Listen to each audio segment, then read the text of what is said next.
제가 오늘 말씀 전하기 전에 오늘 기도하면서 좀 주님이 주셨던 마음들을 좀 나누고 나서 말씀으로 들어가기 원해요. 여러분, 신앙생활에 있어서 가장 중요한 것 중에 하나가 뭔지 아세요? 여러 가지가 있을 수 있겠죠. 근데 제가 생각하는 가장 중요한 것 중에 하나는 바로 꾸준함이에요. 꾸준함. 아무리 뜨겁고 열정이 있어도 금방 식는 사람이 있습니다. 마치 냄비와 같은 신앙생활하는 사람이 있다는 거예요. 주님 앞에 나와서 예배드리고 눈물을 흘릴 때는 누구보다 열심히 찬양하고 기도하는데 어느 순간 보면 누구보다 빠르게 식어 있다는 거예요.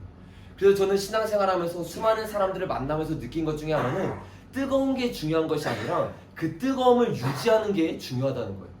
여러분, 우리가 날마다 여기 매주 모여서 주님 앞에 기도합니다. 근데 기도하는 것보다 더 중요한 것이 있어요.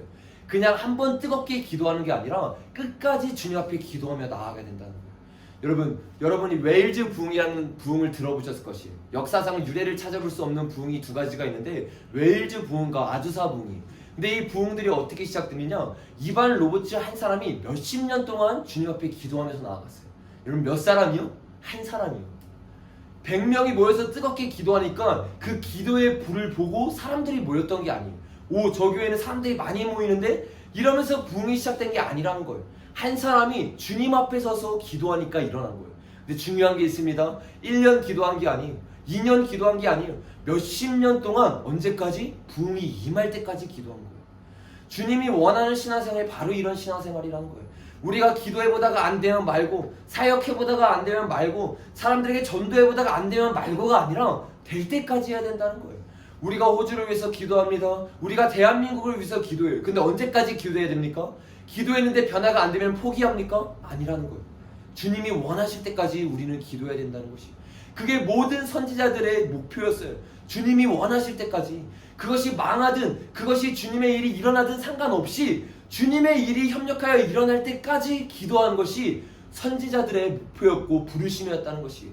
근데 여러분, 오늘날의 선지자들은 진짜 선지자들도 있지만 중보 기도자가 또 다른 선지자예요. 하나님의 마음을 알고 그 눈물로 기도한다는 것이. 주님의 마음을 알기 때문에 기도하지 않을 수 없는 거예요. 이 나라의 상황을 알기 때문에 주님 앞에 눈물을 흘리지 않을 수 없다는 거예요. 주님의 마음을 알기 때문에 한 영혼을 향한 주님의 그 애타는 심정을 알기 때문에 주님 앞에 눈물을 흘릴 수밖에 없다는 것입니다.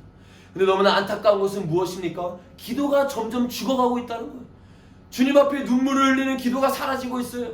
주님 앞에 부르짖는 기도가 사라지고 있어요. 주님 앞에 끝까지 애타게 부르짖는 철학 기도가 사라지고 있다는 것이.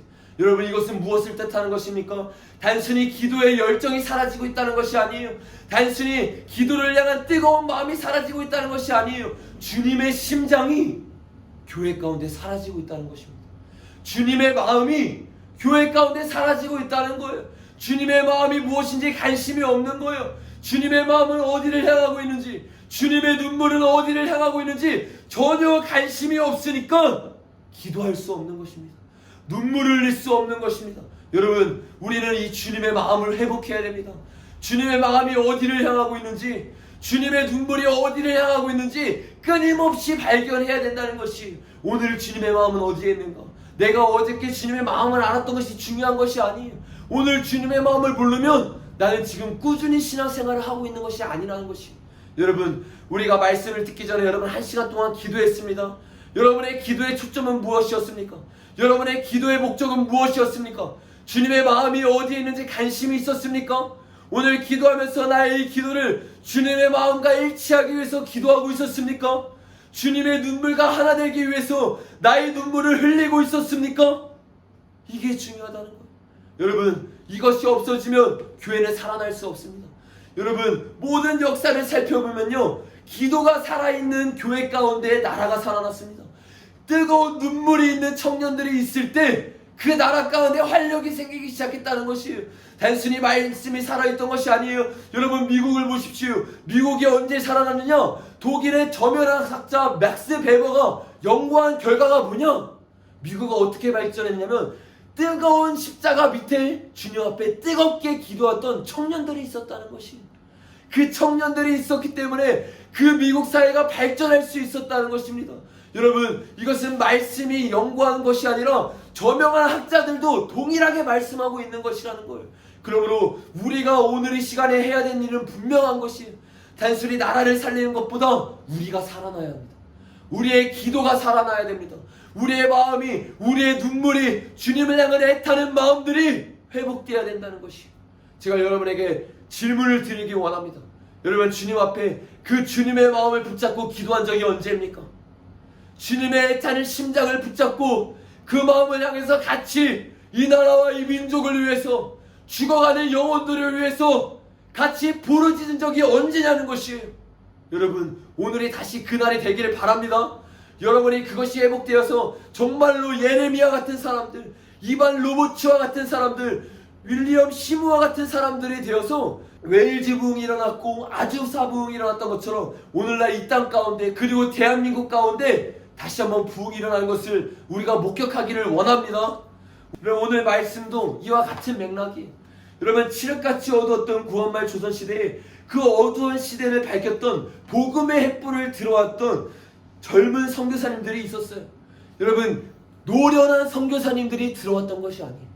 제가 제 삶을 다시 한번 주님 앞에 점검하고 회개하고 돌이켰던 때가 언제냐면, 우리나라에 처음 들어왔던 토마스 선교사님을 공부할 때였어요. 여러분, 이 토마스 선교사님은 노련한 선교사가 아니었어요. 아무것도 모르는 햇병아리와 같은 젊은 선교사였습니다. 그의 나이 26살에 아무것도 모르고 단순히 주님의 마음 하나 품고 죽어가고 있는 조선 땅에 왔습니다. 그리고 성경책을 들고 내려오자마자 순교했어요. 저는 그것을 보면서 제 인생의 패러다임이 일어났습니다. 그때 당시에 제 나이가 26살이었어요. 주님 앞에 그 마음을 붙들고 기도했어요. 주님, 저도 저런 사람이 되고 싶습니다. 저는 저런 마음이 없습니다. 일주일에 한 번 멋있게 넥타이 메고 주님 앞에 양복을 메고 말씀을 전하지만 내 안에 저런 애타는 마음이 없습니다. 저런 힘든 곳에 가고 싶은 마음이 없습니다. 주님 앞에 목숨을 걸고 외치고 싶은 마음이 제 안에 없습니다. 주님, 은혜를 부어주시옵소서. 주님, 은혜를 부어주시옵소서. 주님, 나의 화인 맞은 마음에 주님의 마음이 부어지기를 원합니다. 도대체 저들이 느꼈던 저 마음은 어떤 마음입니까? 저들이 어떠한 마음을 느꼈기에, 저들이 경험했던 주님의 눈물은 무엇이기에, 아무런 관계도 없고 피도 한 방울 섞이지 않은 저 나라에 저렇게 목숨을 걸며 갈 수 있습니까? 하나님, 내가 알기를 원합니다. 주님 앞에 몇 달간 기도하며 구했어요. 왜냐하면 내 안에 그 마음이 없었기 때문이에요. 나는 정직하게 사역하고 있었지만, 사람들 앞에 인정받고 있었지만 아무런 주님의 마음을 느끼고 있지 못한다는 것이, 여러분, 아셔야 합니다. 사람들이 인정하는 게 중요한 게 아니라 주님의 마음이 내 안에 없다면 나의 사역은 실패라는 거예요. 데이비드 리커스 목사님이 말씀하시기를, 모든 사역의 시작은 주님의 눈물로부터 시작한다는 거예요. 은밀한 골방으로부터 시작한다는 거예요. 이 은밀한 골방은 단순히 기도하는 게 아닙니다. 주님의 심장이 그 골방 가운데 임해버린 거예요. 그래서 더 이상 나를 위해 살 수 없는 거예요. 나를 위해 시간을 쓸 수 없는 거예요. 그래서 시간 하나하나를 주님께 드리는 거예요. 철저하게 주님이 왕이 된 삶을 살아가는 것입니다. 말로만 주님이 왕입니다가 아니에요. 여러분, 칼빈 신학을 제대로 공부해 보십시오. 그냥 칼빈이 지금 오늘날 퍼져있던 이런 진리를 전했던 것이 아니에요. 제대로 주님을 만나고 주님 앞에 임금된 삶을 살아갔어요. 그래서 삶 하나하나가 주님 앞에 주권을 인정한 삶을 살아갔다는 것이. 그런데 오늘날의 교회들은 이 칼빈의 정신을 이어받지 못하고 단순히 칼빈의 잘못된 사상들만 받아들이기 시작하는 거예요. 여러분, 칼빈주의를 제대로 받아들이면 그렇게 살 수 없습니다. 칼빈이 말했던 것은 주님의 임금됨을 인정하는 것이었어요. 그런데 오늘날 교회들은 주님의 임금됨을 인정합니까? 다른 사람을 바라볼 필요가 없어요. 내 삶을 바라보십시오. 내 삶이 그렇게 살고 있지 않아요. 내 삶이 주님을 인정하지 않습니다. 주님의 임금 되심을 바라보고 있지 않아요. 그러니까 교회가 점점 무너지게 되는 거예요. 여러분, 이러한 무너져가는 나라 가운데 정말로 이 주님의 마음을 알았던, 주님께 내 인생을 드렸던, 주님의 왕된 삶을 살았던 젊은 선교사님이 들어와서 이 나라 가운데 복음을 전하기 시작한 거예요. 이 나라 가운데 주님의 심장을 전하기 시작하는 거예요. 그러니까 어떻게 됩니까? 이 나라 가운데 꿈도 없고 희망도 없던, 아무런 소망도 없이 살았던 사람들 가운데 주님의 희망이 생기기 시작하는 거예요. 주님의 꿈이 생기기 시작하는 거예요. 꿈이 없었는데 꿈이 생겨버리는 거예요. 여러분, 이렇게 한국교회는 부흥했어요. 주님의 그 일하신 가운데 기도로 세워진 나라를 만들고 그 가운데 주님 앞에 박차게 성공하며 나아갔습니다. 그런데 성공을 하고 부가 임하고 권력이 임하니까 어떻게 됩니까? 점점 교회가 타락하기 시작하는 거예요. 돈이 들어가니까 돈을 바라보기 시작하는 거예요. 더 이상 하나님을 바라보는 초점을 잊어버리기 시작하는 거예요. 그 선교사님의 그 뜨거웠던 복음, 그 순수했던 복음, 하나님만 왕이었던 복음을 잊어버리기 시작하는 거예요. 그리고 교회를 비즈니스처럼 다니기 시작하는 거예요. 여러분, 교회가 영적으로 무너지니까 나라가 무너지는 것입니다. 모든 역사를 살펴보십시오. 교회가 성장하면 나라가 성장해요. 교회가 무너지면 나라도 무너지게 된다는 것이에요. 오늘날 대한민국의 위기는 다른 데 있는 것이 아니에요. 어디서부터 이런 위기가 나왔느냐? 교회가 교회됨을 잊어버렸다는 것이에요. 그래서 우리는 다시 한번 이 교회가 가야 되는 길을 찾아가야 되는 것이에요. 교회가 가야 되는 좁은 길, 교회가 나아가야 되는 좁은 문을 주님 앞에 찾고 나아가야 될 줄로 우리가 믿습니다. 그래서 오늘부터는 우리가 어떻게 해야 이 대한민국, 이 한국교회, 아니 우리가 하나님 앞에 그런 바른 신앙으로 나아갈 수 있을까? 그 뜨거운 신앙을 찾고 주님 앞에 나아가서 주님 앞에 빛이 될 수 있을까? 이것에 대해서 몇 주간에 여러분과 함께 살펴보기를 원해요. 여러분, 역사를 살펴보면 14세기 유럽도 지금의 한국교회와 매우 비슷한 상황이었다는 것을 우리가 알 수 있어요. 탄압받았지만 뜨거움 가운데 부흥하고 있던 기독교는 로마의 국교가 된 이후 급성장하기 시작하고 권력이 생기고 돈이 생기니까 한국교회와 마찬가지로 중세 암흑 시기에 빠지기 시작했습니다. 이 암흑 시기 가운데는 교회는 점점 커가고 사람들은 점점 많아져 갔지만 스피릿은 죽어가고 있었던 것이, 주님을 찾는 마음은 전혀 없어졌어요. 그래서 로마 가톨릭이 된 이후로 전 세계에 기독교가 퍼졌지만 주님은 퍼지지 않았습니다. 예수님 자체는 점점 죽고 있었다는 것이. 하지만 이 어둠을 물리치고자 나홀로 작은 불꽃을 일으키던 사람들이 있었습니다. 그들은 거대한 풍조와 세상의 풍조 가운데 홀로 맞선 사람들이에요. 다윗의 물맷돌로 골리앗을 무너뜨렸듯이 이 암흑 같은 세상을 바꾼 사람들, 그들이 바로 종교 개혁자들입니다. 오늘날 교회에 필요한 것은 더 많은 지식이 아니에요. 더 많은 진리가 아닙니다. 오늘날 교회 가운데 필요한 것이 바로 이 종교 개혁자들의 삶이라는 거예요. 이들의 교리를 공부하는 게 아니에요. 이들이 전했던 진리를 공부하는 게 아니에요. 이들이 하나님 앞에서 어떻게 목숨을 걸고 살았는가, 이들이 하나님 앞에서 어떠한 신앙생활을 했는가, 우리가 이것을 보고 배워야 된다는 것이에요. 그래서 우리는 오늘부터 종교 개혁자들로부터 대한민국이 기도로 세워지기까지 이 역사를 살펴보면서 우리가 어떻게 나아가야 되는지 구체적으로 여러분과 나눌 것이. 오늘은 시간에서 다는 나눌 수 없고 두 인물에 대해서 나누면서 우리가 나아가야 될 길을 살펴보기를 원합니다. 우리가 첫 번째로 살펴볼 인물은 이 종교개혁의 샛별이라고 불려지는 존 위클리프라는 사람이에요. 여러분, 제 설교를 많이 들으신 분은 존 위클리프에 대해서 끊임없이 들었을 것이에요. 제가 정말로 좋아하는 인물 중에 한 인물이 바로 이 존 위클리프예요. 왜냐하면 복음이 없고 진리가 선포되지 않고 어두웠던 세상 가운데 빛을 들고 나타난 사람이었다는 것이, 아무도 일어나지 않을 때, 모두가 아니라고 말할 때 예라고 말할 수 있던 사람이었던 거예요. 모두가 예라고 말할 때 아니라고 당당히 일어설 수 있었던 사람이 바로 존 위클리프라는 사람이라는 것이. 여러분, 로마츠 리아난이라는 사람은 존 위클리프에 대해서 이렇게 평가했습니다. 나는 그를 이 땅의 종교개혁에 진리의 씨앗을 심은 위대한 하나님의 장군이라고 평가하고 싶다. 진리의 씨앗을 심은 그가 있었기에 그의 뒤를 이은 개혁가들이 그 씨앗에 물을 주고 그 열매가 비로소 수확을 할 수 있었기 때문이다. 이것이 바로 그가 종교개혁의 샛별이라고 불리는 이유이다. 그는 시대의 영적인 무지와 어둠에 한 줄기 빛을 던졌으며 그의 그러한 노력으로 교회의 새로운 지평이 서서히 밝아오기 시작했다. 여러분, 얼마나 멋있는 말입니까? 다 어두움이 있을 때 그 땅 가운데 씨앗을 심기 시작했다는 것이, 낮때 열매를 맺을 수 없는 것을 알았습니다. 그럼에도 불구하고 씨앗을 뿌린 거예요. 이게 우리 목회자들이 가져야 되는 마음이라는 거예요. 목회자들은 어떻게 사역을 하느냐? 내 때 열매를 얻기를 원해요. 그래서 나만을 위한 사역을 합니다. 정말로 성도들을 위한 사역을 하지 않아요. 그러니까 성도들이 어떻든 말든 상관없이 그냥 자리에만 앉혀놓으면 된다는 것이에요. 그런데 진짜로 하나님의 마음을 아는 사람들은 사람들을 자리에 앉혀놓기를 원치 않습니다. 진짜 열매를 맺기를 원한다는 것이, 그게 바로 존 위클리프의 사역이었어요. 이 로버트 리아단이 말한 것처럼 존 위클리프는 종교개혁이 일어날 수 있도록 발판을 만든 사람이에요. 왜냐하면 그때 당시에 성경은 라틴어로만 적혀 있었는데 그 라틴어를 영어로 최초로 번역한 사람이라는 거예요. 아무도 성경을 읽을 수 없었어요. 이 성경에 대해서 읽을 수 없으니까 진리를 알지니 진리가 너희를 자유케 하고 믿음은 들음에서 오고 들음은 그리스도의 말씀으로 말미암는데 진리를 알 수 없으니까 성도들이 하나님 앞에 나아갈 수 없는 거예요. 이것을 깨달은 위클리프는 주님 앞에 목숨을 걸고 성경을 번역하기 시작한다는 거예요.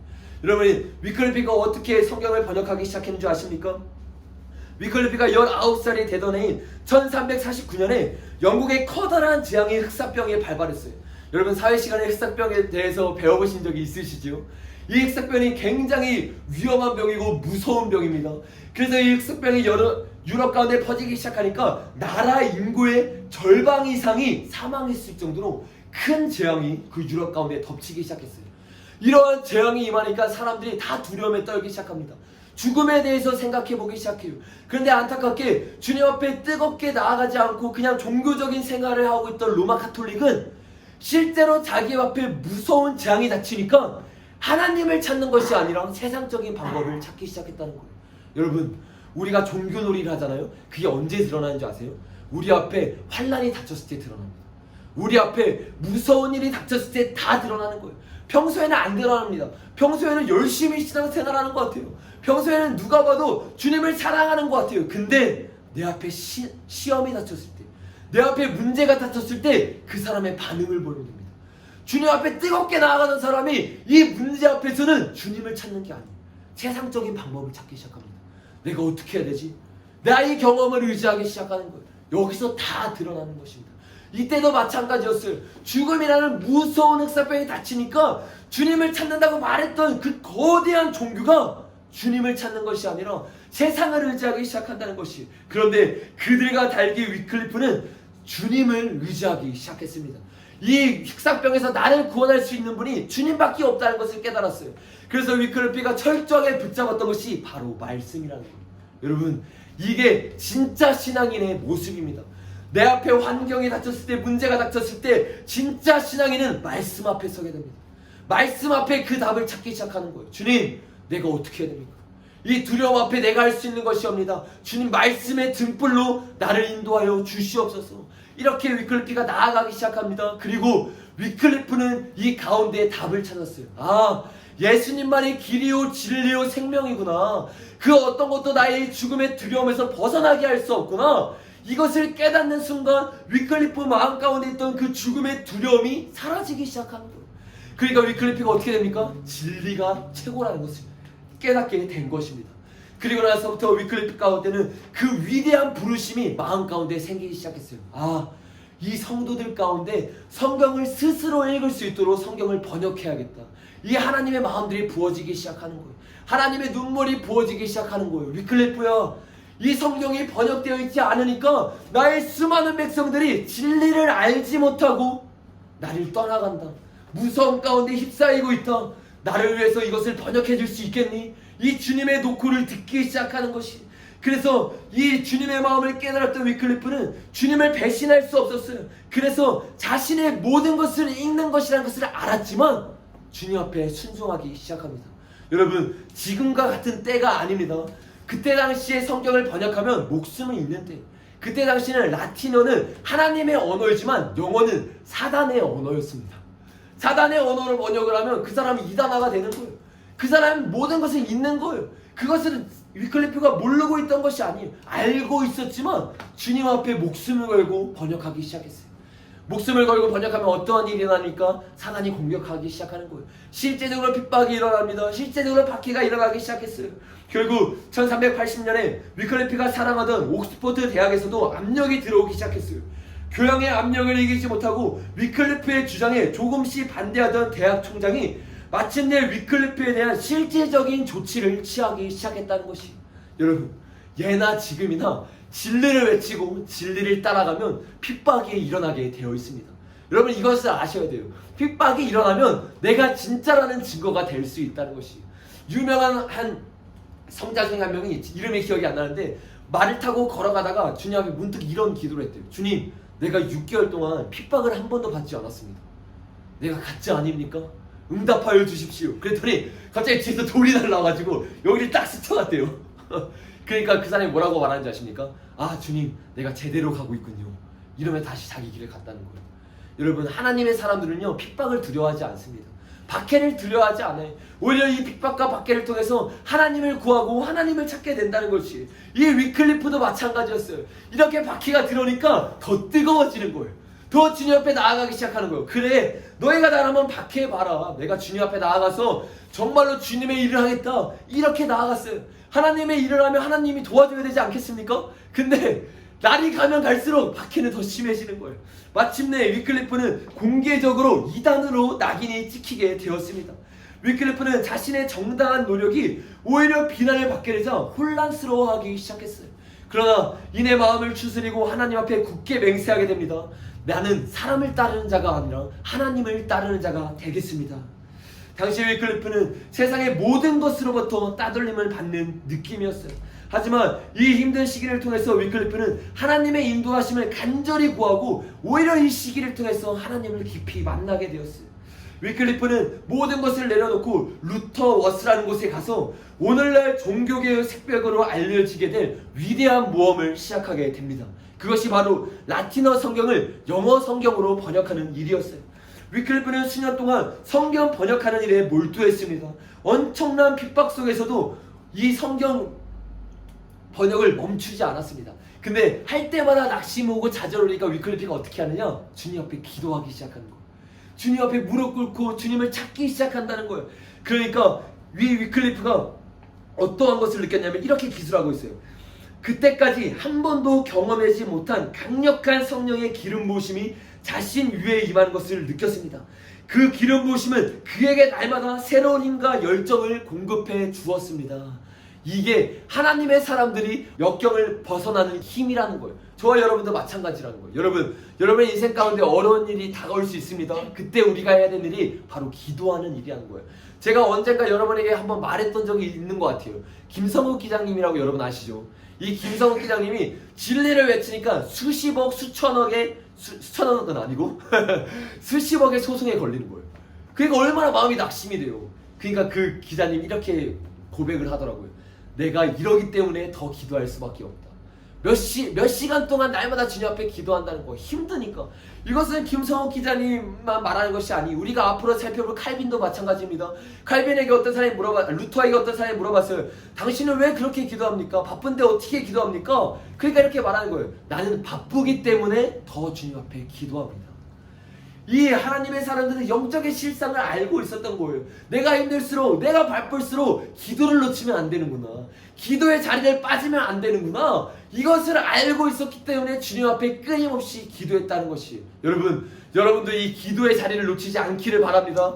주님 앞에 뜨겁게 기도하는 청년, 그리고 모든 다음 세대, 모든 사람들, 모든 그리스도인이 되기를 예수님의 이름으로 축복합니다. 이렇게 위클리프는 기도의 힘으로 핍박을 받았지만 끝까지 주님 앞에 번역을 했습니다. 1384년 12월 31일 종교개혁의 샛별 위클리프는 치열했던 이 땅의 삶을 끝내고 하나님의 품으로 돌아가게 됩니다. 최초의 영어 성경은 위클리프가 죽기 전에 완성되었지만 개정판은 위클리프가 죽은 후 퍼베이에 의해서 완성되었고, 퍼베이는 그 개정 성경판을 위클리프 성경이라고 이름을 붙였습니다. 위클리프는 그렇게 하나님 품으로 돌아갔지만 그의 번역한 성경책은 수많은 사람들에게 빛을 비추기 시작했어요. 그래서 그 빛을 통해서 종교개혁이 일어날 수 있게 되었다는 것이. 여러분, 이 위클리프의 위력을 로마 카톨릭 사람들은 알고 있었어요. 그래서 위클리프가 죽은 후에도 이 핍박과 박해를 멈추지 않아요. 여러분, 딱 미쳐버리잖아요. 하나님이 아닌 종교놀이를 하잖아요. 그럼 사람이 얼마나 미치는지, 얼마나 무서워지는지 여러분 아셔야 돼요. 여러분, 예수님 시대를 생각해보세요.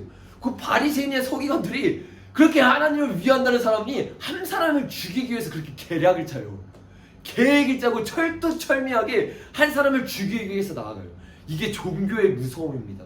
하나님이 아니라 종교놀이를 하게 되는 순간 하나님을 대적하는 사람이 되게 되어버린다는 것이, 이 로마 카톨릭도 마찬가지였어요. 하나님의 사람이었던 위클리프를 죽은 후에도 계속적으로 그의 모든 업적을 비판하기 시작합니다. 심지어 위클리프가 세상을 떠난 지 43년이 되는 해인 1428년에는 교황이 자시 명령을 내어서 위클리프의 유골을 파헤쳐서 그것을 화형을 시키고 그 죄를 강에 던지기까지 합니다. 여러분, 얼마나 위클리프가 무서웠으면 위클리프가 죽은 지 43년이 되는 후에 무덤을 파헤쳐서 그를 화형시켰어요. 근데 여러분, 이 사람들이 모르는 일이 있었어요. 그렇게 아무리 죽은 사람 시체를 불태우고 다 죄를 뿌린다 하더라도 그의 영적인 위력은 그대로 남아있다는 것이, 이것에 대해서 17세기의 역사가 토마스 플러는 이렇게 멋진 말로 이 말을 표현합니다. 그들은 그의 뼈를 불태워 한 줌의 재로 만들었고 근처에 흐르고 있던 작은 강물 속으로 던져버렸다. 하지만 그 작은 강물은 A번 강으로 흘러갔고 A번 강은 다시 한번 세번 강으로, 세번 강은 다시 영구 해협으로 흘러갔고 그 물은 또다시 대양으로 흘러갔다. 그 결과 그의 신앙의 혼인 표상은 온 세상에 뿌려지게 되었다. 여러분, 얼마나 멋있는 말입니까? 그들은 그를 죽이면 끝난다고 생각했어요. 그러나 그의 그 뜨거웠던 영성은 죽지 않고 오늘날 우리 가운데 빛을 비추게 되었다는 것이, 이게 진짜 신앙인의 모습이라는 거예요. 여러분, 시간이 조금 많이 갔는데 그래도 우리 한 사람에 대해서 더 나눠 보겠습니다. 괜찮으시죠? 이렇게 하나님의 사람들에 대해서 나눌 때마다 여러분 가운데 도전이 되시죠? 그리고 여러분도 그렇게 살기 원하는 마음이 드셔야 됩니다. 여러분, 제가 이 말씀을 나눌 때마다 꼭 이렇게 반응하는 사람들이 있어요. 아, 이거는 위대한 하나님 사랑이니까 가능하지, 나는 할 수 없어. 아닙니다. 여러분, 저와 여러분 다 할 수 있어요. 이 사람들 하나하나 살펴보잖아요. 다 위대했던 사람이 아니에요. 다 볼품었던 사람이었어요. 하나같이 주님께 쓰임받을 수 없을 것 같은 사람들이었어요. 그런데 하나님이 사용한 것입니다. 우리가 옆에 있는 사람에게 한번 축복해 볼까요? 당신이 하나님의 사람입니다. 당신이 이 나라의 희망과 소망입니다. 진짜로. 아멘, 아멘이십니까?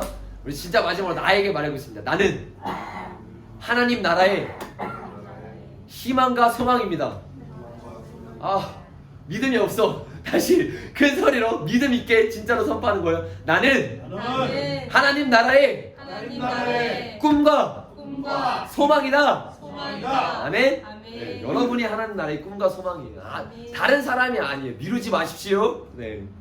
여러분, 우리가 지금까지 나눈 것처럼 로마 카톨릭은 존 위클리프의 죽은 시체를 불로 태워가지고 하나님의 일이 다 끝났다고 포장합니다. 마치 바리새인들이랑 마찬가지, 예수님을 십자가에 못 걷고 죽고 나서 다 끝났다고 생각합니다. 그러나 예수님이 부활하셔가지고 12제자를 만들고 초대교회를 만든 것처럼 이 위클리프의 사역도 마찬가지였어요. 1382년 보헤미아의 앤과 영국왕 리처드 2세 간의 결혼이 있어서 보헤미아인들이 영국에 와가지고 영국의 교육을 받을 수 있는 길이 열리게 되었습니다. 그 일로 인해서 영국에 있던 위클리프의 사상이 보헤미아까지 영향을 미치는 일이 있게 되었어요. 그래서 체코프라 대학 교수였던 스타니슬라프 역시 열렬한 위클리프의 신봉자가 되었어요. 그들은 위클리프의 사상이 끝났다고 생각했지만 하나님의 역사 가운데 위클리프의 사상이 그 체코 가운데 보헤미아 가운데 이르게 되었다는 것이에요. 그리고 스타니슬라프의 제자였던 존 후스는 위클리프의 신학을 배우고 깨닫게 됩니다. 영국에서 시작된 종교개혁의 불의 역사가 역사를 주관하는 하나님의 섭리 가운데 종교개혁의 아버지라 불리게 될 존 후스에게까지 전달이 되게 된 것이에요. 여러분, 이 얼마나 멋있는 일이에요.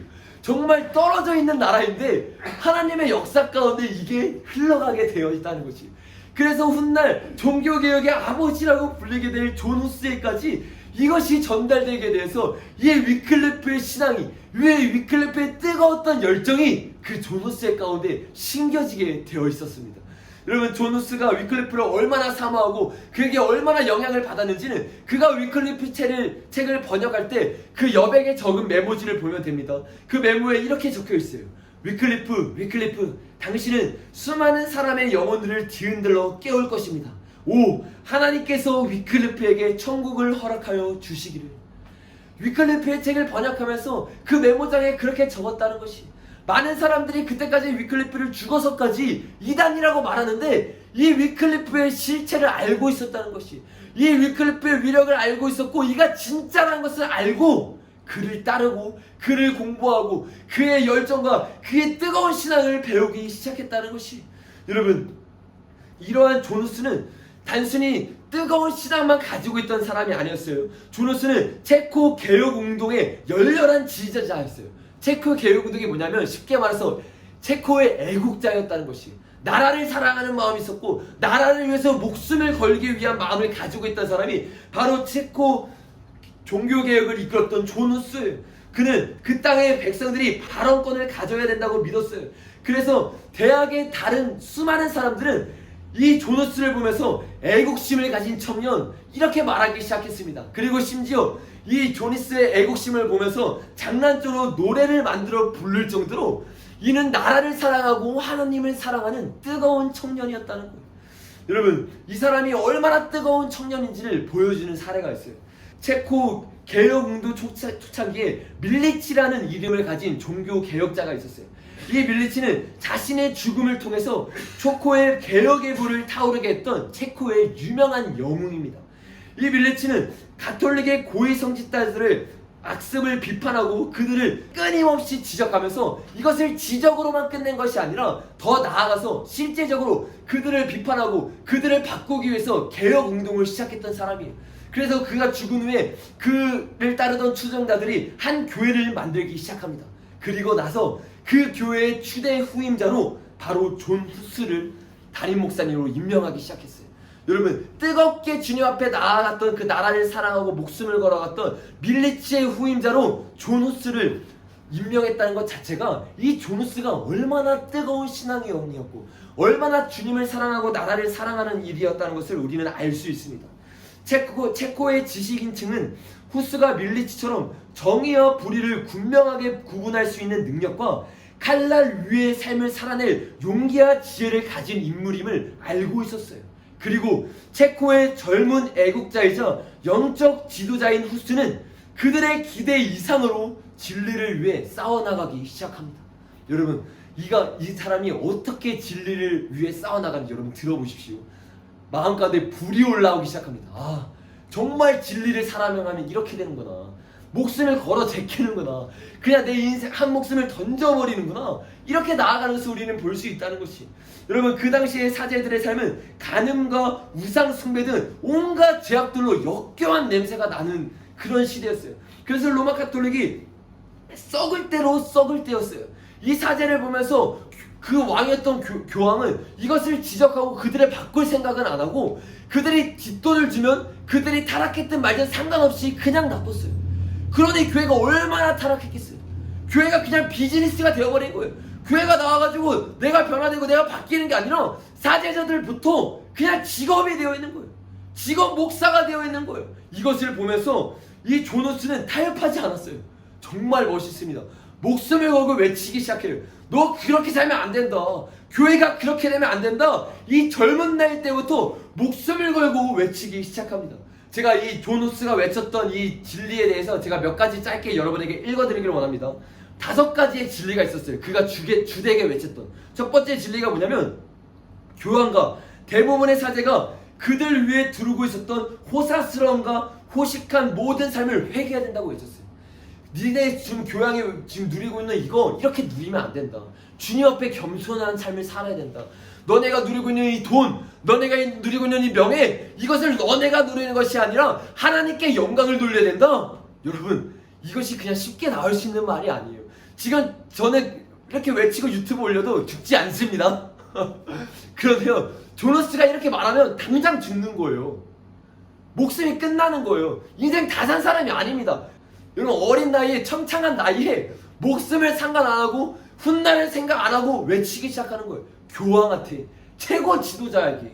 여러분, 우리는 말씀을 따라가야 됩니다. 여러분, 어떻게 이 사람이, 이 새파란 젊은 사람이 그렇게 외칠 수 있는지 아세요?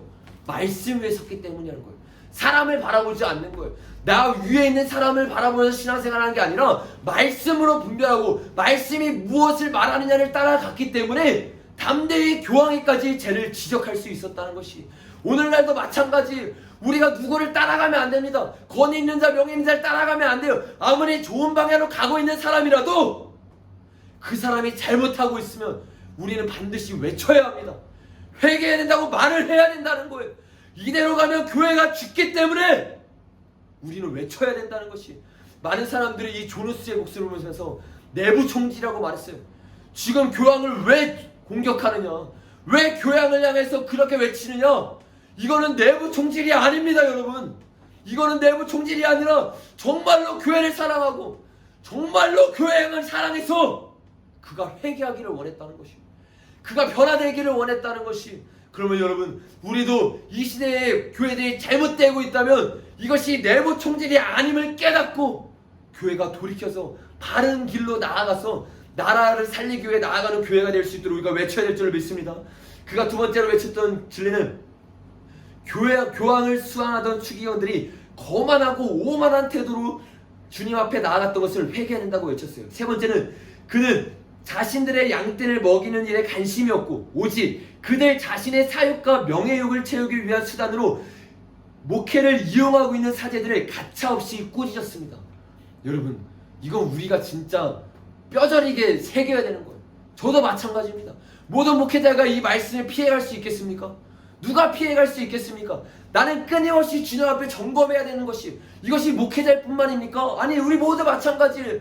주님을 위해 나아간다고 말하면서 사실은 나를 위해서 나아가고 있는 거예요. 나의 비전, 나의 꿈을 위해서 나아가고 있는 거예요. 목회도 마찬가지입니다. 나를 위해서 사역하는 거예요. 나를 위해서 사람들을 모이는 거예요. 그런 사역은 썩어갈 수밖에 없는 거예요. 진짜 교회가 교회 되기를 원하십니까? 목회자가 바뀌어야 돼요. 그리고 여러분이 바뀌어야 돼요. 여러분부터 여러분의 삶에서 주님이 주인 되게 하십시오. 왜 목회자에게는 그런 목회하지 말라고 말하면서, 왜 목회자에게는 이기적인 신앙생활 하지 말라고 말하면서 우리는 우리의 삶에서 여전히 우리가 왕된 삶을 살아갑니까? 우리가 왕이 되어서 우리의 부르심을 쫓아갑니까? 여러분, 여러분의 부르심을 다시 한번 점검해 보십시오. 나의 부르심은, 나의 꿈은 무엇을 위해 나아가고 있었는가? 주님이 아니었다면, 이 사제들처럼 이렇게 나아가고 가증하게 예배를 드리고 있었다면 우리가 오늘 이 시간에 회개하고 돌이키길 바랍니다. 네 번째로, 조누스는 부도덕한 성, 특히 간음에 대한 엄중한 질책을 했습니다. 그 당시에 음란함들이 성직자들 가운데도 퍼지고 있었어요. 얼마나 비참한 일이에요. 여러분, 이것을 아셔야 돼요. 교회가 무너지고 진리가 희석되잖아요. 목회자라도 다른 사람이 아닙니다. 그냥 똑같은 사람이에요. 똑같은 죄인입니다. 여러분, 그냥 직업 목사가 되는 순간, 진리를 두려워하지 않는 순간, 하나님을 경외하지 않는 순간 서슴없이 죄를 짓게 된다는 거예요. 서슴없이 음란한 죄 가운데 빠지게 된다는 것이, 이때 당시도 마찬가지로 그런 음란한 가운데 성직자들이 수도 없이 나아가고 있었다는 것이에요. 여러분, 고대 로마 가톨릭의 역사를 보십시오. 그 지하 가운데 수많은 어린아이의 해골들이 있었다는 거잖아요. 그 성욕을 참지 못하고 지하 가운데 들어가서 수녀와 신부님이 만나고 성관계를 갖는 거예요. 여러분, 종교는 우리를 못 변화시킵니다. 종교는 우리를 죄를 못 끊게 만들어요. 오직 예수님만이 우리를 변화시킬 수 있다는 것이에요. 그래서 주님이 말씀하시기를, 너희가 이기는 승리는 이것이니 너희의 믿음이라는 거예요. 세상을 이기는 승리는 다른 게 아니라 우리가 하나님을 믿고 진짜 하나님을 만날 때 승리할 수 있다는 것입니다. 이 음란함도 마찬가지예요. 진리가 없어지는데 어떻게 음란함을 이길 수 있겠어요? 그러니까 교회 가운데 만연하는 거예요. 근데 너무나 이것이 만연하니까 이것을 책망할 수 없는 상태까지 된 것이에요. 여러분, 이것이 바로 화인 맞은 교회의 모습입니다. 더 이상 죄를 죄로 지적 못하는 거예요. 전체주의가 돼버린 거예요. 이 후스가 이렇게 말했어요. 누군가가 성직자의 간음에 대해서 안 되며 돈에 대한 단심으로 사람들을 갈취하거나 성직 매매를 해서는 안 된다고 설교하는 날이면 그 즉시 그를 거룩한 제사장 해방꾼으로 매도하고 이단자로 만들어버린다. 이런 말을 하는 순간 이단자가 되어버리는 거예요. 어디서 거룩한 성직자들을 욕하냐고. 진리를 외치면 이단이 되는 겁니다. 여러분, 우리 좀 있으면 이런 시대 옵니다. 장담할 수 있어요. 우리 이런 시대 가운데 어떻게 됩니까? 조누스처럼 나아가야 되는 거예요. 이단되는 거 뻔히 알아요. 신앙생활 어려워진 거 뻔히 압니다. 근데 외치는 거예요. 우리의 신앙이 그렇게 돼야 되는 거예요. 여러분, 주님만 바라보십시오. 사람의 평판이 뭐가 중요합니까? 사람이 나를 공격하든 말든, 사람이 나를 이단이라 하든 말든, 예수님이 나를 인정하면 되는 거예요. 예수님이 주시는 그 기쁨을 먹으면 되는 거예요. 우리의 양식의 기준이 잘못되어 있는 거예요. 예수님의 양식의 기준은 사람이 아니었어요. 사람이 인정이 아니었어요. 그래서 제자들의 마을에 가가지고 양식을 구하고 사람들에게 인정받기를 원하니까 그것을 쳐버리는 거예요. 나의 양식은 따로 있다는 거예요. 하나님을 만나는 것, 하나님을 경험하는 것, 그게 나의 양식이라는 겁니다. 내가 채워지는 것을 아는 거예요. 예수님은 그것을 알았기 때문에 눈을 돌리지 않는 거예요. 하나님만 바라보는 거예요. 마귀가 시험에도 안 넘어갑니다. 왜? 내 마음의 양식은 오직 말씀이고 주님이시니까. 저와 여러분의 말씀, 영의 양식이 주님이 된다는 것을 뼈저리게 깨달으십시오. 그렇게 될 때 우리는 타협하지 않고 주님 앞에 나아갈 수 있어요. 다섯 번째로, 후스는 교인들의 눈을 하나님 그분 자신보다 현란한 주변 장식들이나 성직자들의 화려한 예복 등에 집중시키게 하는 신비감을 자아내는 예배를 날카롭게 비판하였다. 너무나 중요한 말씀이에요. 아니, 이게 로마 카톨릭 때 일어났던 일인데 오늘 똑같이 일어나고 있어요. 하나님께 집중하는 예배가 돼야 되는데, 예배가 끝나고 나서는 예수님만 남게 돼야 되는데 그게 아니라는 거예요. 화려한 조명, 화려한 음악은 가득한데 예수님이 없는 거예요. 예수님께 집중됨이 없는 거예요. 설교를 듣는데 예수님께 집중하게 하는 게 아니라 좋은 말은 막 선포돼요. 내가 막 은혜롭게 들을 수 있는 말은 막 선포돼요. 근데 끝났는데 내 안에 결단이 예수님이 아니에요. 이거 치명적인 겁니다, 여러분. 무서운 거예요. 이단이 뭔지 아세요? 처음은 같으나 끝이 다른 게 이단의 뜻이에요. 이단과 다른 게 뭡니까? 설교 막 하고 찬양 막 하고 예배 막 했는데 끝이 예수님이 아니요. 여러분, 우리는 이런 예배 드리면 안 돼요. 우리의 예배 초점은 사람이 안 모여도 됩니다. 사람은, 오늘날의 현대인들은 그런 예배 안 좋아해요. 쇼를 좋아하죠. 그러나 우리는 쇼를 드리는 게 아니라 예배를 드리기 위해 모였습니다. 에이전 토저 박사가 책에서 말한 것처럼 너희는 쇼를 하고 있느냐 아니면 예배를 하고 있느냐, 이것을 정확히 정의해야 된다는 것이. 여러분, 오늘 우리의 예배는 무엇입니까? 여러분의 예배는 쇼입니까? 아니면 예배입니까? 하나님 앞에서 여러분이 아는 거예요. 우리는 회중의 예배를 드리고 있지만 동시에 개인의 예배를 드리고 있다는 거예요. 여러분의 마음은 여러분이 아세요. 여러분 지금 어떠한 예배 드리고 있습니까? 어떠한 예배 드리고 있습니까? 말씀을 들으면서 딴 생각합니다. 말씀을 들으면서 주님께 집중하지 못해요. 그것을 어떻게 주님이 받는 예배라고 우리가 말할 수 있겠습니까? 만왕의 왕이신 하나님의 말씀을 듣는다고 모여놓고서는 하나님의 말씀 앞에 집중하지 않는 거예요. 이 말씀을 하나하나 놓치지 않게 듣는 것이 아니라 그냥 흘려 듣는 거예요. 여러분, 이게 어떠한 예배의 태도입니까? 이게 주님이 말하는 예배입니까? 주님이 원하시는 예배겠습니까? 아니라는 거예요. 이 로마 카톨릭 시대의 예배와 전혀 다를 바가 없는 거예요. 화려한 예배는 아닐 수 있지만, 어떠한 예배도 아닐 수 있지만, 주님께 집중한 예배도 아니라면 그것은 그냥 아무것도 아닌 겁니다. 예배라는 단어도 붙여서는 안 되는 거예요. 여러분, 오늘 우리 예배 드립시다. 아멘이십니까? 여러분, 이거는 내가 지금까지 그러지 않았다고 낙심할 문제가 아니에요. 예수님께 돌이키는 건 간단합니다. 지금부터 예수님께 집중해서 말씀 드리면 되는 거예요. 예수님을 바라보면서 주님의 주시는 그 말씀 가운데 하나하나 주님 내게 말씀하소서. 내가 듣기를 원합니다. 주님이 내 앞에 있다면, 주님이 내게 말씀한다면 내가 어떻게 듣겠습니까? 이러한 마음으로 정말로 주님을 경외함으로 말씀 듣기를 시작하는 겁니다. 그럴 때 우리는 회개하고 돌이키게 되는 것이. 여러분, 얼마나 이 존 후스의 지적을 보니까 그때 당시에 교회가 얼마나 참담한 상황이었는지 여러분 아시겠죠? 근데 너무나 충격적인 거는 이러한 상황 가운데 존 후스가 나타나기 전까지 아무도 외치는 자가 없었다는 거예요. 좀 충격적이지 않으세요? 그러니까 외치면 오히려 이상해 보이는 거야. 야, 지금까지 아무도 말 안 했잖아. 야, 지금까지 아무도 지적 안 했는데 왜 너가 나서서 난리야? 너가 뭔데? 여러분, 이렇게 돼요. 무조건 이렇게 돼요. 각오하셔야 됩니다. 존 후스처럼 우리는 나아가야 되는 것이. 이렇게 후스는 이런 5가지 죄를 거침없이 지적하면서 로마 카톨릭의 당시 부패와 그때 당시의 정부의 이 망연한 죄악들을 지적하기 시작했어요. 그러니까 어떻게 됩니까? 로마 카톨릭과 정부가 심기를 건드리기 시작하는 거예요. 이들이 이제 위클리프를 죽였던 것처럼 이 조너스를 죽이기 위해서 나서기 시작하는 거예요. 그때 당시 로마 카톨릭은 3가지 단계의 파문 형태가 있었다고 해요. 첫 번째는 파문 대상자가 예배 의식의 일부분은 참여할 수 있게 만드는 거예요. 근데 그것보다 조금 더 심해지면 일정 기간 교회에 아예 나오지 못하게 만듭니다. 그리고 너무 심하면 어떻게 하느냐, 아예 공동체 밖으로 쫓아내고 이단으로 정지하는 거예요. 근데 이 존루스는 이 3가지를 다 경험합니다. 주님의 말씀을 전하니까 첫 번째 단계로 너 예배 드리지 마, 너 설교하지 마, 이렇게 지정합니다. 근데 타협하지 않아요. 사람들이 나를 뭐라 하든 말든 진리를 외쳐버려요. 그러니까 두 번째 단계가 돼요. 위협합니다. 그래도 아무런 반응하지 않아요. 나는 예수님을 따르겠다. 오직 예수님이 나의 왕이시다. 예수님이 나의 구원이시다.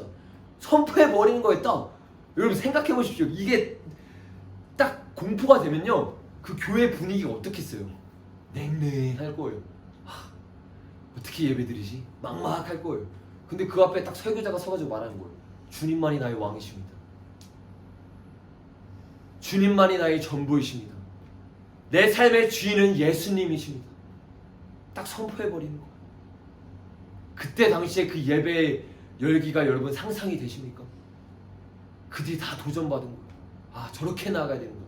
신앙생활은요, 말이 아니에요. 이런 본을 보이는 사람이 필요합니다. 이렇게 본을 보이고 목숨을 걸고 나아가니까 이 조너스 교회 사람들이 다 목숨을 걸고 나아가기 시작하는 거예요. 결국엔 3단계까지 일어났지만 이 뜨거운 열정을 그 로마 카톨릭이 억제할 수 없는 거예요. 여러분, 그러니까 그때 당시에 왕이 이렇게 후스에게 말합니다. 후스, 너는 항상 내 눈에 가시로구나. 참 아이러니하지 않으세요? 하나님을 믿는다고 말했던 사람이 어떤 진리를 외치는 사람이 나오니까 눈에 가시가 되었어요. 무서운 거예요, 여러분. 우리 제대로 깨어있지 않잖아요? 하나님의 사람을 대적할 수 있게 된다는 거예요.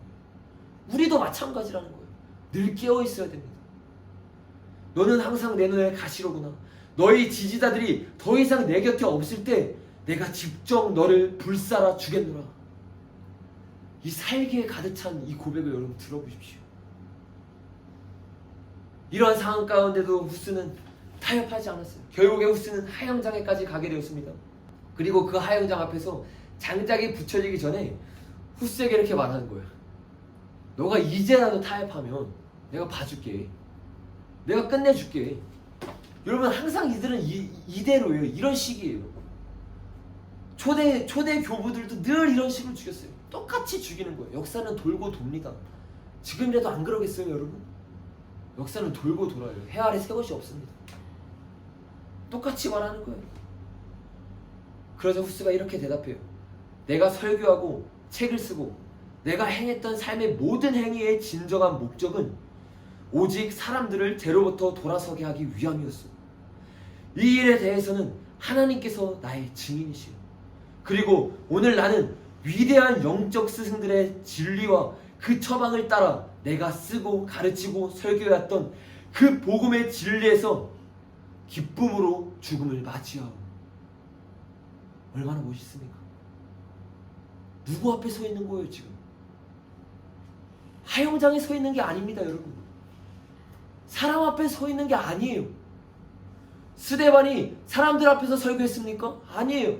돌을 들고 달려오는데 스데반은 열린 하늘을 보면서 설교했습니다. 이 사람도 마찬가지라는 거예요.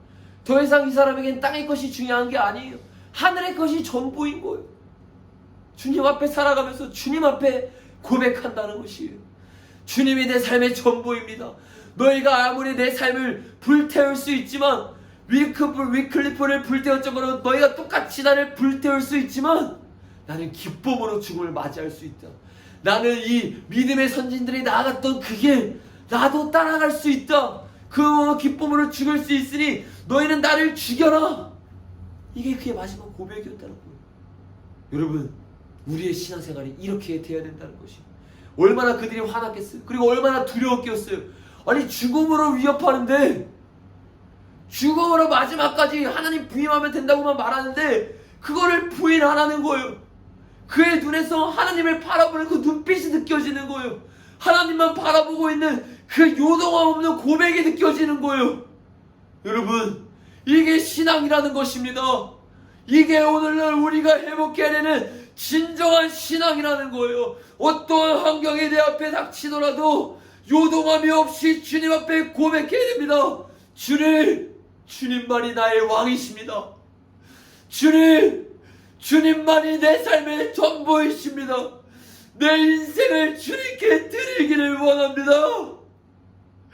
믿음의 선진들이 그렇게 나아갔던 것처럼, 그리고 그 믿음의 선진들이 그 피로 나에게 이 성경을 주었던 것처럼, 이제는 내가 피로써, 이제는 내가 눈물로써, 이제는 내가 그 뒤를 잇기를 원합니다. 이렇게 우리가 고백해야 된다는 것이, 여러분, 화형은 그렇게 시작되었습니다. 그 화형 가운데 많은 사람들이 깜짝 놀랄 일들이 일어나요. 후스는 뜨거운 불이 자신의 얼굴을 덮을 때까지 살아계신 하나님의 아들 그리스도시요, 나를 불쌍히 여기시고 저들을 불쌍히 여기소서, 이렇게 3번이나 주님 앞에 부르짖고 순교했다는 것이, 살아계신 하나님의 아들 그리스도시요, 나를 불쌍히 여기시고 저들을 불쌍히 여기소서, 살아계신 하나님의 아들 그리스도시요, 나를 불쌍히 여기시고 저들을 불쌍히 여기십시오. 언제 이렇게 고백했습니까? 내가 예배드릴 수 있을 때요, 수천 명의 사람들이 나의 찬양을 받을 때요, 드럼이 있고 피아노가 있고 수많은 악기가 갖춰졌을 때요, 그게 아니라는 거예요. 아무도 바라보지 않고 다 이단이라 말하고, 너는 잘 죽는 거라고 말하고 마녀 사냥을 당하고 있는데, 그때라도 주님을 원망하는 게 아니라 주님을 찬양하는 것입니다. 이것이 노래의 가사였대요. 주님 앞에 화형에 불타면서 마지막까지 찬송하는 거예요. 여러분, 우리의 찬양은 어떻습니까? 너무나 감정적이에요. 우리의 신앙생활은 어떻습니까? 너무나 감정적이에요. 내가 조금 좋으면 하고 내가 조금 안 좋으면 좋고, 이게 무슨 신앙생활입니까 여러분? 진짜 신앙생활은 내 상황과 상관없이 주님이 진짜 왕이시니까, 내가 죽든 내가 사람들에게 핍박당하든 내가 화형당하든 말든, 주님이 이 땅의 만왕의 왕이신 것은 변함없는 진리니까, 주님이 내 인생의 왕이신 것은 변함없는 진리니까, 주님 앞에 이런 찬양을 우리는 날마다 뜨겁게 올려드릴 수 있어야 된다는 거예요. 여러분, 이것이 북한 지하교회 성도들의 찬양이지 않습니까? 내가 죽어도 상관없다는 거예요. 한 소절 불러도 주님을 위해서 목숨 걸기 위해서 탈북한다는 거예요.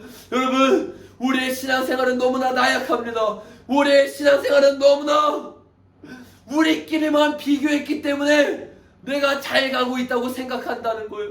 여러분, 우리 주변에 있는 고만고만한 사람과 비교하지 마십시오. 이 믿음의 신앙을 보여줬던 선조들과 우리의 신앙을 비교해 보십시오. 성경에 나오는 히브리서 11장에 나오는 믿음의 선진들을 보십시오. 그들은 톱에 잘리기도 했습니다. 그들은 화형에 당하기도 했습니다. 그들은 사형을 당하기도 했어요. 목에 잘림을 당하기도 했어요. 그러나 성경에서 말하기를 그들은 하늘을 바라보는 나그네와 같이 신앙생활했다고 말하고 있는 것입니다. 여러분, 우리의 신앙생활의 기준이 바뀌어버려야 되는 것이에요. 이 땅에서 신앙생활하니까 나의 신앙에 기복이 생기는 겁니다. 나의 찬양에 기복이 생기는 거예요. 하늘을 바라보십시오. 만왕의 왕을 바라보십시오. 그가 진짜라는 것, 그가 진리라는 것을 바라보십시오. 그러면 우리는 어떠한 상황 가운데서도 주님을 찬양하고 주님을 예배하는 사람들이 되게 된다는 것입니다. 여러분, 결론을 맺기를 원합니다. 목숨을 걸고 성경을 번역하고 로마 카톨릭과 맞서 싸운 존 위클리프를 통해 체코의 얀 후스가 일어날 수 있었습니다.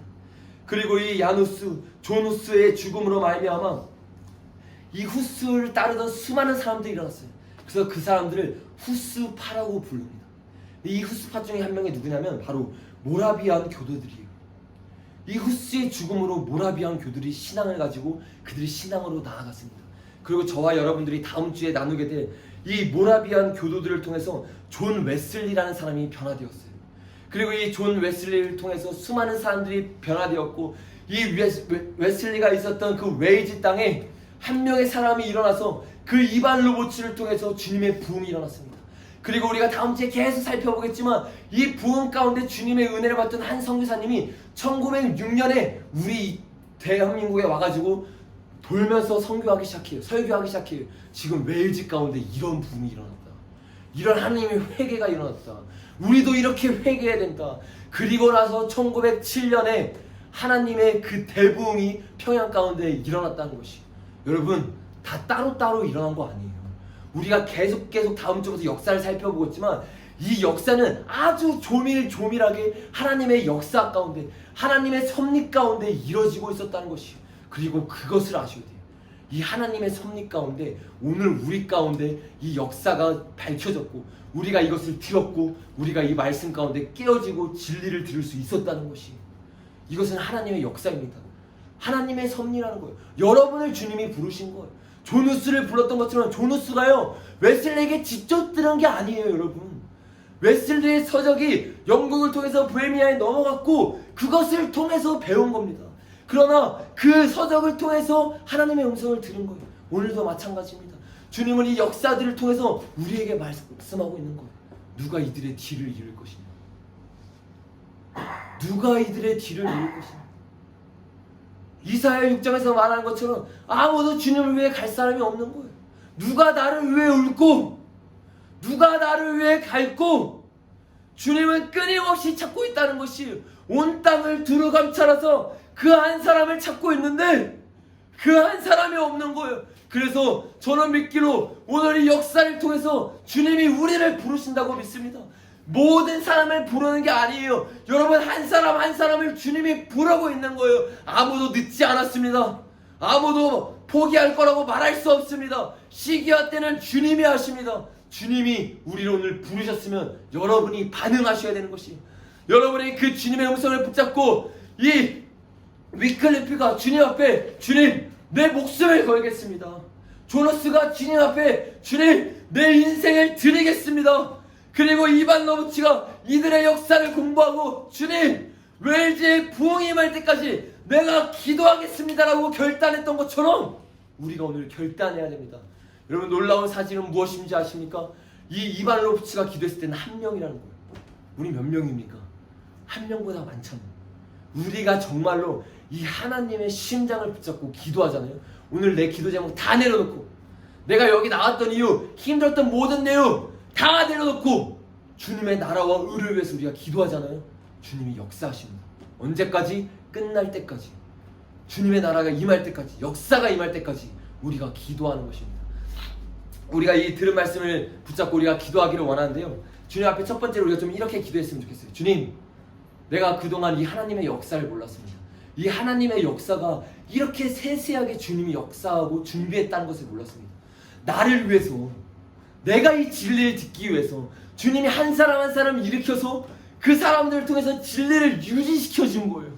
그리고 이 진리가 나에게 왔습니다. 그런데 주님, 그들이 이 진리를 사모했던 것처럼 나는 진리를 사모하지 않았습니다. 그들의 목숨을 걸고 피를 흘려가면서 이 성경을 번역했는데 나는 성경 읽지도 않아요. 주님 보지도 않아요.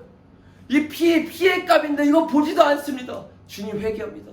내가 말씀을 사랑하는 자가 되겠습니다. 말씀을 구하는 자가 되겠습니다. 그리고 이 말씀을 붙잡고 믿음의 선진들이 나아갔던 것처럼 주님 앞에 나아가는 자가 되기를 원합니다. 이런 기도 제목을 가지고 우리가 주여 크게 3번 외치고 주님 앞에 기도하며 나아가기를 원합니다. 다 같이 기도하겠습니다. 주여